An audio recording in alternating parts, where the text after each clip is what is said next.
పొద్దు కూడా దేవుళ్ళ పేర్ల మీద ఓట్లు అడగము. అరే చాతగానే దద్దమ్మల్లారా, మీరు పొద్దు లేస్తే దేవుడు కావాలా, శ్రీరామచంద్రుడు కావాలా, హనుమంతుడు కావాలా, సాయంత్రం అయితే ముస్లింల జపం చేయాలా. ముస్లింల జపం చేయండి ఓట్లు రావు. కిషన్ రెడ్డి చేసి ప్రతిసారి కూడా ఈ తెరికాసు పెట్టే గెలుస్తూ వచ్చినాడు. రాష్ట్రానికి చేసింది ఏమీ లేదు.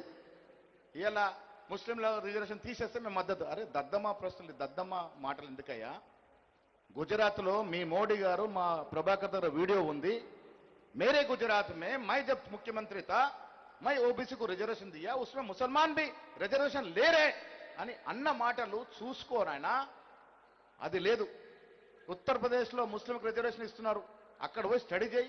అది కాదు, చేత కాదు. పక్క ఆంధ్రప్రదేశ్లో ఇస్తున్నారు, అది చేత కాదు. ఇక్కడ ముస్లింలు పక్కన పెడితే రిజర్వేషన్ ఇస్తాని సొల్లు కబుర్లు చెప్తున్నాడు. కిషన్ రెడ్డి బిడ్డ గెలుపుడు తర్వాత సంగతి. సికింద్రాబాద్ లో బీసీలు ఎస్సీలు ఎస్టీల మద్దతు లేని నామినేషన్ వేయగలుగుతావా? బండి సంజయ్ బీసీ అని కదా ఓట్లు దండుకున్నావు, సిగ్గు లేదు. కిషన్ రెడ్డి మాటలకు వత్తాసు పలుకుతూ ఉన్నావు. అసెంబ్లీలో ఓటేసిన బీజేపీ శాసనసభ్యులు ఎందుకు తోక ముడుస్తా ఉన్నారు? ఇంత భయం ఎందుకు? వేదిక చూడండి, ఎవరున్నారు మనకు మద్దతుగా? రేవంత్ రెడ్డి గారు ఉన్నారు, శ్రీనివాస్ రెడ్డి గారు ఉన్నారు, ఉత్తమ్ కుమార్ రెడ్డి గారు ఉన్నారు, దామోదర్ రాజనరసింహ ఉన్నారు, అయ్యగారు శ్రీధర్ బాబు గారు ఉన్నారు. ఓబీసీలే కాదు, ఎస్సీలు జీవన్ రెడ్డి గారు ఉన్నారు, షబ్బీర్ అలీ గారు ఉన్నారు, కేశవరావు గారు ఉన్నారు, వివేక్ గారు ఉన్నారు. మనకు మద్దతుగా మన వాళ్ళే కాదు, రెడ్డిలు వచ్చారు, బ్రాహ్మలు వచ్చారు, వెలమలు వచ్చారు, కమ్మలు వచ్చారు. రాని వారంటూ లేరు.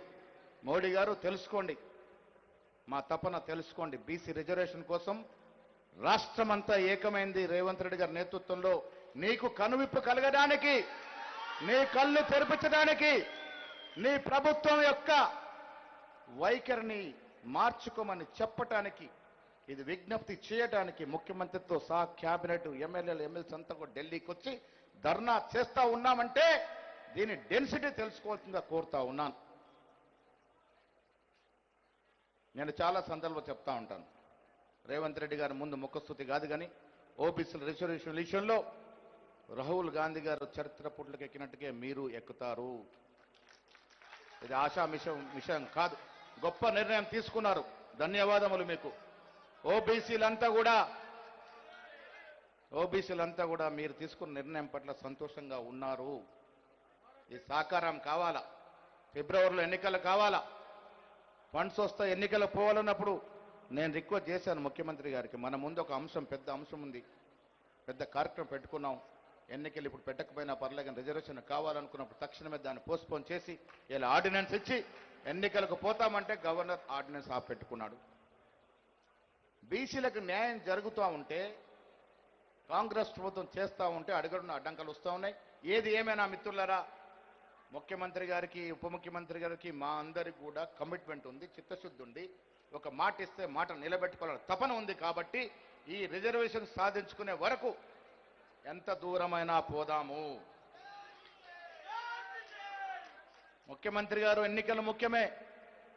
నిన్న మా శ్రీధర్ బాబు గారు చెప్తా ఉండ్రి 3,000 కోట్లు వస్తాయని. కానీ ఎన్నికల కంటే ముఖ్యం రిజర్వేషన్ అనే మాట ఒక బీసీ నేతగా నీకు విజ్ఞప్తి చేస్తా ఉన్నాను. ఫండ్స్ అవసరమే, ఎన్నికలు అవసరమే. కానీ తమిళనాడులో రిజర్వేషన్ పోరాడుతూ 8 ఏళ్ళు ఎన్నికలు జరగకుంటేనే ఉండిపోయినాయి. ఎన్నికలు అవసరమే, చెట్టుకోవాల్సిన అవసరం ఉంది, కోర్టుకు జవాబు చెప్పాల్సిన అవసరం ఉంది. కానీ ఈ విషయంలో మాకన్నా ఎక్కువ చిత్తశుద్ధి మీకుంది, మాకన్నా ఎక్కువ పట్టుదల మీకుంది, మేము చూస్తూ ఉన్నాం. ఈ పట్టుదలతో తప్పకుండా సాధించుకుంటామనే నమ్మకం మాకుందనే మాట చెబుతూ, రిజర్వేషన్ రావడానికి సహకరించిన క్యాబినెట్ మినిస్టర్స్ అందరికీ, శాసనసభ్యులకు, శాసన మండలి సభ్యులకి, పార్లమెంట్ సభ్యులకి, ప్రతి కాంగ్రెస్ కార్యకర్తకి నేను ధన్యవాదాలు తెలియజేస్తా ఉన్నాను. కాంగ్రెస్ పార్టీ అంటే అందరి పార్టీ. రేవంత్ రెడ్డి ఒక ముఖ్యమంత్రి అయితే, ఒక దళితుడు ఉప ముఖ్యమంత్రి, ఒక బీసీసీ అధ్యక్షుడు. ఇది కలయిక. కాంగ్రెస్ పార్టీ అంటే ఒక్కరిది కాదు, అన్ని కులాలు, అన్ని మతాలు, అన్ని ప్రాంతాలు సమానంగా చూసేటువంటి దాతృత్వం ఉన్నటువంటి సోనియా గాంధీ నేతృత్వం నడుస్తున్న పార్టీ. ఇలా ఖర్గే గారు, సోనియా గాంధీ గారు రాహుల్ గాంధీ గారు మొన్న మీటింగ్ అయినప్పుడు ఎస్ మీరు రండి ఢిల్లీలో ధర్నా చేయండి, మేము పార్లమెంట్లో దీన్ని నిలదీస్తాం, మీకు బాసటగా ఉంటామని చెప్పినారు. దాని కారణంగానే ఇవాళ ధర్నా జరుగుతోంది. ఇంత పెద్ద ఎత్తున వచ్చి ఈ ధర్నా విజయవంతం చేసిన ముఖ్యంగా మహిళలు ఇంత దూరం నుంచి వచ్చినందుకు మీ అందరు కూడా ధన్యవాదాలు తెలియజేస్తా ఉన్నాం. రేవంత్ రెడ్డి గారి నేతృత్వంలో భట్టి గారి సారథ్యంలో కేబినెట్ సహకారంతో నాకైతే పరిపూర్ణ నమ్మకం ఉంది. తప్పకుండా కేంద్ర ప్రభుత్వం దిగి వస్తుంది, రిజర్వేషన్ క్యాప్ తొలగించబడుతుంది, కాంగ్రెస్ ప్రభుత్వం ఈ బహత్తర యజ్ఞం సాకారం అవుతుందనే మాట ఈ సందర్భంగా మనవి చేస్తూ ఇక్కడికి వచ్చిన మీ అందరికీ, ముందున్న వారికి, వెనుకున్న పెద్దలందరికీ కూడా ధన్యవాదాలు తెలియజేస్తూ సెలవు తీసుకుంటా ఉన్నాను. అదేవిధంగా మిత్రులారి వల్ల రోహిన్ రెడ్డి గారు మంచి విషయం మీకు గుర్తు చేశారు. ఎంతమంది పార్లమెంట్ సభ్యులు వచ్చారో చూశారు. ఇండియా కూటమిలో ఉన్నటువంటి అన్ని పార్టీలు, ఇండియా కూటమిలో అన్ని ప్రాంతాల పార్టీలు ఎంపీలు వచ్చినారు. చాలా మందికి మాట్లాడే అవకాశం రాలే. దాదాపు 40-45 మంది పార్లమెంట్ సభ్యులు వచ్చి మనకు సంఘీభావం తెలిపినారు, మద్దతు తెలిపినారు. కనుమోది వచ్చినారు, సుప్రీం సులే వచ్చినారు, సమాజ్వాదీ ఎంపీలు వచ్చినారు, మణిపూర్ నుంచి వచ్చినారు. ఎంపీలందరూ వచ్చి కూడా మనకు బాసటగా నిలిచి ఇవాళ ఈ కార్యక్రమాన్ని విజయవంతం చేసినందుకు పెద్దలందరికీ కూడా, మంత్రివర్లకు, సీనియర్ కాంగ్రెస్ నాయకులకి,